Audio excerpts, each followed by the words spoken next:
Welcome back sa Panahon TV mga kababayan. Uulanin kaya tayo sa mga susunod na oras. Alam niyo po ba na posible na nating malaman yan gamit ang Project NOAA ng DOST?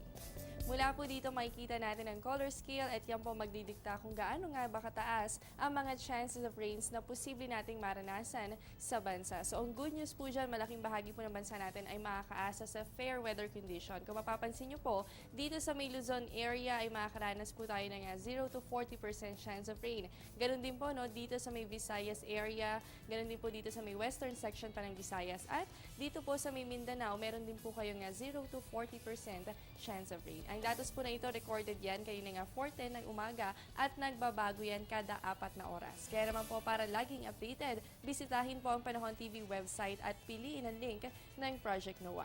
At ngayon nga po ay naglabas ng advisory ang Pag-asa. Yan po ay kanina nga 3:36 ng umaga. So makakaranas po ng light to moderate with occasionally heavy rains ang ilang bahagi po ng Eastern Samar, particular po dyan sa may Arteche, Lorente, ganoon din po sa may Giwan, General MacArthur at ganoon din po sa may Giporlos. Asahan din po yung mga pag-ulan dito naman sa may Southern Leyte, particular po dyan sa Hinunangan at Anahawan. So asahan po natin yung mga pag-ulan, posible po yung magtagal ng 1 hanggang 2 oras. Kaya po sa mga kababayan natin dyan, patuloy pa rin ang pagmumonitor sa lagay ng panahon.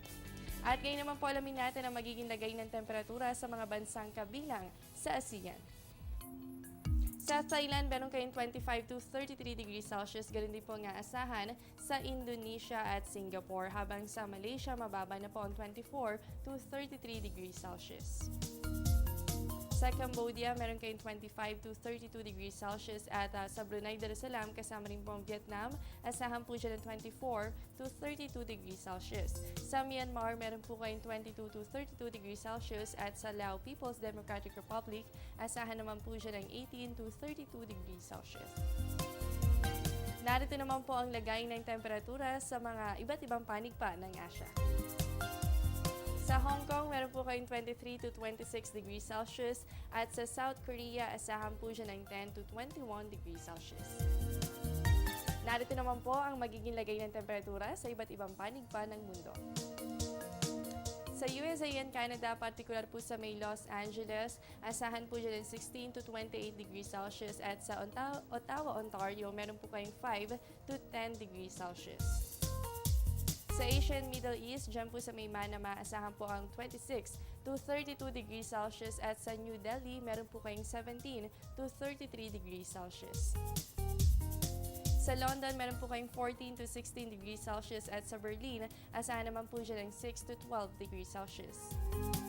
At sa Australia and New Zealand, dyan po sa may Melbourne, meron kayong 15 to 28 degrees Celsius at sa Wellington, meron po kayong 7 to 13 degrees Celsius. At sa aming pagbabalik, makakapanayan po natin ang isang weather forecaster ng Pag-asa. Abangan po yan matapos ang ilang paalala.